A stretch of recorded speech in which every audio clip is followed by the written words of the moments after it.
শিরিন শারমিন চৌধুরীকে গ্রেপ্তার করা হয়েছিল এপ্রিল মাসের 7 তারিখে।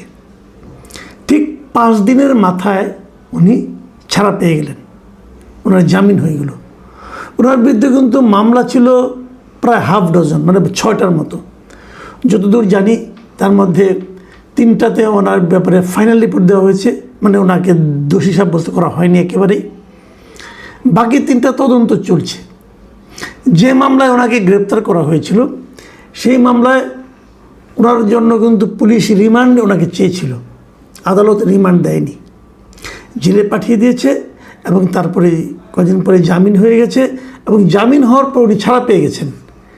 জামিন হওয়ার পর এত দ্রুত ছাড়া পাওয়ার ঘটনাও কিন্তু আমাদের দেশে ইদানিং খুব কমে গেছে এই কারণে, যখন নাকি জামিনের আদেশ দিয়ে জেলখানায় যাওয়া হয় তখন দেখা যায় বের হওয়ার সঙ্গে সঙ্গে জেল গেটে তাকে অন্য একটা মামলায় আবার অ্যারেস্ট দেখানো হয়। এ ধরনের ঘটনা বহু ঘটেছে। এই যে আমাদের পাশেই নারায়ণগঞ্জের যে মেয়র, এবং নারায়ণগঞ্জের সবচেয়ে জনপ্রিয় মেয়র, মানে উনি মেয়র ছিলেন নারায়ণগঞ্জ সিটি কর্পোরেশন হওয়ার পর থেকে উনি মেয়র, এবং উনি পৌরসভা চেয়ারম্যান ছিলেন এর আগে নারায়ণগঞ্জের।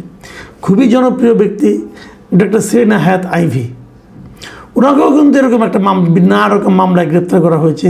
উনি বারবার জামিন পান এবং জামিন পেয়ে বেরোতে পারেন না, আবার আরেকটা মামলায় ওনাকে গ্রেপ্তার দেখে আটকে রাখা হয়। আওয়ামী লীগের অনেক লোক, আওয়ামী লীগ বাদ দেন, অনেক সাংবাদিক আছে, অনেক সাধারণ মানুষ আছে এ ধরনের গণমামলায়, হয়রানিমূলক মামলায় গ্রেপ্তার হয়ে জেলখানায় কাটাচ্ছেন। জামিন হচ্ছে না। মামলা চলুক, জামিন তো দেবেন, জামিন হচ্ছে না। অন্তর্বর্তীকালীন সরকারের আমলে তারা জামিন পাননি, এবং এই সরকারও সেই ধারাবাহিকতাকেই অনুসরণ করে চলেছে, জামিন দিচ্ছে না। জামিন পাওয়াটা যে একজন লোকের নাগরিক অধিকারের মধ্যে পড়ে, মৌলিক অধিকারের মধ্যে পড়ে, এই জিনিসটাও যেন এরা মানতে চায় না। ক্ষমতায় গিয়েছে, আগে যেটা তাদের উপর প্রয়োগ হয়েছিল এখন যদি সেটা অন্যদের উপর প্রয়োগ তারা করতে না পারে, তাহলে তারা যে ভোগান্তির শিকার হয়েছিল এটা এই মানুষকে বোঝাবেন কীভাবে? হয়তো এই জন্য মানুষকে বোঝাচ্ছেন, পুরো দেশকে বোঝাচ্ছেন, দেখো আমরা কত কষ্ট করেছি, অতএব তোমরা কিছুটা কষ্ট করো। এটা কি এক ধরনের প্রতিহিংসা না ঘৃণা আমি বলতে পারবো না, কিন্তু এটা হচ্ছে। ঠিক আছে, হোক, যা হবার হচ্ছে, এটা আমি আপনি ফেরাতে পারবো না। কিন্তু আমি ভাবছিলাম ওই বিষয়টার কথা, যে শিরিন শারমিন চৌধুরীর কেন এত ভাগ্য নিয়ে উনি এলেন। অন্তর্বর্তীকালীন সরকারের আমলেও দেখেছি এরকম আরেকজন ভাগ্যবান ছিলেন সাবির হোসেন চৌধুরী। ওনার বিরুদ্ধে হত্যা মামলা ছিল এবং উনি আরও দ্রুত ছাড়া পেয়ে গিয়েছেন একাধিক হত্যা মামলা একই দিনে, তার নিম্ন আদালত থেকে। এটা কিন্তু ইন্টারেস্টিং ঘটনা। তো এটা কি আসলে অন্য কোনো রাজনীতির ইঙ্গিত দেয়? এই প্রসঙ্গটা ইদানিং উঠছে। এই প্রসঙ্গে আমি আরেকটু আলোচনা করতে চাই, সেটা হলো বাংলাদেশে আওয়ামী লীগ কীভাবে ফিরবে। এটাও এই সময়ে খুব একটা গুরুত্বপূর্ণ প্রশ্ন। কিন্তু যে আওয়ামী লীগের রাজনীতির নিষিদ্ধের যে অধ্যাদেশ ছিল সেটাকে যখন আইনে পরিণত করা হলো তখন প্রশ্ন ওঠানো হলো, তাহলে আওয়ামী লীগ কি তাহলে ফিরবে না? আবার এটারও কিন্তু জবাব আমি পেয়েছি, সরকারের খুব গুরুত্বপূর্ণ ব্যক্তিদের কাছ থেকে পেয়েছি। ওনারা বলছেন যে আমরা তো নিষিদ্ধ করছি না, এটা অন্তর্বর্তীকালীন সরকার করেছিল। এখন আমরা ওটা যদি বাতিল করে দিতাম তাহলে এটা নিয়ে দেখতেন যে এই জামাত এনসিপি আবার হাউকাউ করছে, মাঠ গরম করছে। দরকারটা কি? আমরা এটা যখন তারা নিষিদ্ধ করেছিল, যখন তারা কার্যক্রম স্থগিত রেখেছিল, কার্যক্রম নিষিদ্ধ করেছিল, তখন কিন্তু তারা বলেছিল বিচার না হওয়া পর্যন্ত হবে। তো বিচার হয়ে গেলেই তো হয়ে গেল, এবং বিচারের রায় যা আসে তাই হবে। ইঙ্গিতটা কিন্তু স্পষ্ট যে বিচারের পর্যন্ত অপেক্ষা করতে হবে। বিচার হয়ে যাক, আমরা চাই দ্রুত বিচার হোক। বিচারের রায় কী হবে দেখা যাবে। একটা রাজনৈতিক দলকে নিষিদ্ধ করার জন্য বিচারকটা কতটা উদ্গ্রীব থাকেন, নাকি সেই সময়ে সংগঠিত সন্ত্রাসী কর্মকাণ্ডের জন্য দায়ী ব্যক্তিরা দোষী সাব্যস্ত হন, সেটা আমরা পরে ইনশাল্লাহ দেখতে পারবো। কিন্তু প্রশ্নটা অন্য জায়গায়। যদি ধরেন বিচারের রায় হলো, হাইপোথেটিক্যালি ধরেন যে কিছু লোকের শাস্তি হলো, সব লোকেরই শাস্তি হোক, অসুবিধা নেই যারা নেতৃত্বে ছিলেন, কিন্তু দল তো চলবে। দলকে আপনি এভাবে নিষিদ্ধ করা যায় না, আর গেলে তার মানে আপনার আফটার ইফেক্ট খুব ভয়ঙ্কর হয়। তো ধরে নিলাম দলটা আবার বললো হ্যাঁ আওয়ামী লীগ করা যাবে। কারা করবে আওয়ামী লীগ? কাদের নেতৃত্বে? শেখ হাসিনা? আমি কিন্তু তেমন কোনো সম্ভাবনা দেখি না। আপনি বলবেন যে আমি কেন দেখি না? শেখ হাসিনা এত বড় নেত্রী, আমি দেখি না এই কারণে শেখ হাসিনা তো অমর নন, তাই না? ওনার বয়স তো হয়ে গেছে প্রায় 80, উনি তো 500 বছর বাঁচবেন না ভাই। কাজে আমি ওনার নেতৃত্বে কোনো সম্ভাবনা দেখি না। উনি ফিরে এসে বাংলাদেশ আওয়ামী লীগকে আবার নেতৃত্ব দিবেন, এটা হয় না। এবং এটা গেলে আমার কথা না, আমার কথা যারা আওয়ামী লীগের ভক্ত আছেন, যারা শেখ হাসিনার ভক্ত আছেন, তারা হতাশ হইতে পারেন, বিরক্ত হতে পারেন। কিন্তু আপনার কি মনে আছে, এই কদিন আগের কথা বলছি, এই বছর জানুয়ারিতে আল জাজিরার কাছে একটা ইন্টারভিউ দিয়েছিলেন শেখ হাসিনারই পুত্র, দিয়েছিলেন জয়।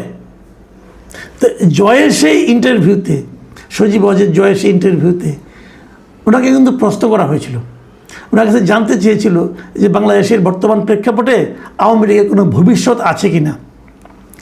জয়ের উত্তরটা কী ছিল? উনি বলছেন অবশ্যই আছে, আওয়ামী লীগ কোথাও যাচ্ছে না, আওয়ামী লীগ একটা প্রাচীন দল, এই দেশের 40-50% মানুষ আওয়ামী লীগ করে, তারা নিশ্চয়ই হঠাৎ করে আওয়ামী লীগের প্রতি সমর্থন বন্ধ করে দেবে না, কাজেই আওয়ামী লীগ অবশ্যই আওয়ামী লীগের ভবিষ্যৎ আছে। তখন বলা হয়েছিল তাহলে আপনার মা কী হবে? আপনার মা যদি ফিরে যান তাহলে উনি কি আর রাজনীতিতে থাকবেন না অথবা থাকবেন? তখন জয়ের উত্তরে কী বলেছিলেন শুনে আমি হুবহু পড়ে শোনাচ্ছি। জয় বলেছিলেন, না, তার বয়স হয়েছে, এমনিতেই এটা তার শেষ মেয়াদ হতো, তিনি অবসর নিতে চাচ্ছেন। খেয়াল করুন, তখন ওই সাংবাদিক শ্রীনিবাস জৈন, ওই সাংবাদিকের নাম, উনি প্রশ্ন করেছিলেন তাহলে এটাকে কি হাসিনা যুগের সমাপ্তি বলা যায়? শেখ হাসিনার ছেলে জয়, সজীব ওয়াজেদ জয় বলেছিলেন সম্ভবত তাই। এই যে সম্ভবত তাই, এটা কে উচ্চারণ করেছেন? শেখ হাসিনার পুত্র। শেখ হাসিনার পুত্রই মনে করেন যে বাংলাদেশের আওয়ামী রাজনীতিতে শেখ হাসিনার আর কোনো সম্ভাবনা নেই। তাহলে শেখ হাসিনা বাদ, তাহলে নেতৃত্ব কে দিবে? হাসিনা পরিবার। হাসিনা যে সমস্ত, যে পরিবারের জন্য শেখ হাসিনা ডুবেছেন, সেই পরিবারের লোকেরা, শেখ তাপস, যাকে ঢাকার লোক পেলে কি করবে আল্লাহ জানে একমাত্র, সে নেতৃত্ব দিবে? তাহলে কে দিবে? এই নেতৃত্ব কিন্তু যত যাই বলেন আপনার, নতুন নেতৃত্ব আসবে। দেখুন, শেখ হাসিনার ভবিষ্যতে আমি আরেকটা কথা বলি। রিসেন্টলি, মাত্র গতকালকে 16 তারিখে ভারতের যিনি পররাষ্ট্র মন্ত্রণালয়ের মুখপাত্র আছেন রণধীর জয়সওয়াল, তো ওনার একটা প্রেস ব্রিফিংয়ে সেখানে তাকে জিজ্ঞাসা করা হয়েছিল যে শেখ হাসিনাকে ফেরত পাওয়ার জন্য বাংলাদেশ থেকে যে আবেদন করা হয়েছে, সে আবেদনটা ওনারা কী ভাবছেন। জয়সওয়াল কী বলেছিলেন? উনি উত্তর দিয়েছেন, বাংলাদেশের চলমান বিচারিক ও অভ্যন্তরীণ আইনি প্রক্রিয়ার অংশ হিসাবে আসা এই অনুরোধটি বর্তমানে খতিয়ে দেখা হচ্ছে। তবে ওনারা কিন্তু নাকচ করে দেননি, ওনারা খতিয়ে দেখছেন। আচ্ছা, এখন আরেকটা প্রশ্ন করি, এটা মোটামুটি আমি মনে করি খুবই গুরুত্বপূর্ণই প্রশ্ন। শেখ হাসিনা আসলে কী করছেন? উনি কি মুক্ত আছেন? ভারতের কোথাও ওনাকে মুক্ত অবস্থায় কেউ দেখতে পেয়েছেন? অনেকে কিন্তু শেখ হাসিনার এই থাকার সঙ্গে ওই দালাই লামার অবস্থানটা বিচার করেন। দালাই লামাও তো ইন্ডিয়াতে আশ্রয় পেয়েছে, হ্যাঁ পেয়েছে, পাওয়ার পর দালাই লামা কিন্তু সারা দুনিয়ায় ঘুরে বেড়াচ্ছে। শেখ হাসিনা কি ইন্ডিয়ার ভেতরে কোথাও যেতে পারছেন?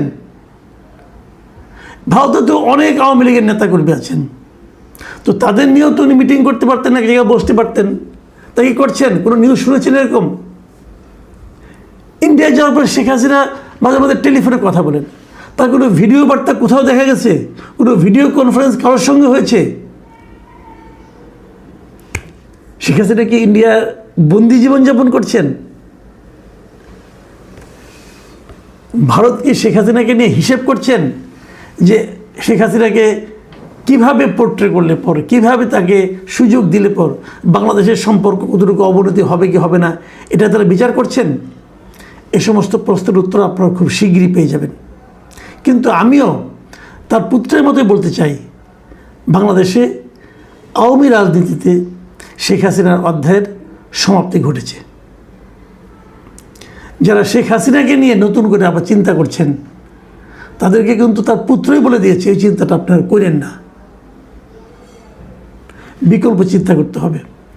শেখ হাসিনার কাছে যারা সুযোগ সুবিধা পেয়েছেন, দুর্নীতি করেছেন, তাদেরও আমি মনে করি দেশে প্রত্যাবর্তন অতটা সহজ হবে না। আওয়ামী লীগ যদি আগামী দিনে অগ্রসর হয়, নতুন নেতৃত্ব নিয়ে অগ্রসর হবে, এটা আমার ধারণা। প্রিয় দর্শক, এখন এ পর্যন্তই। আল্লাহ হাফেজ।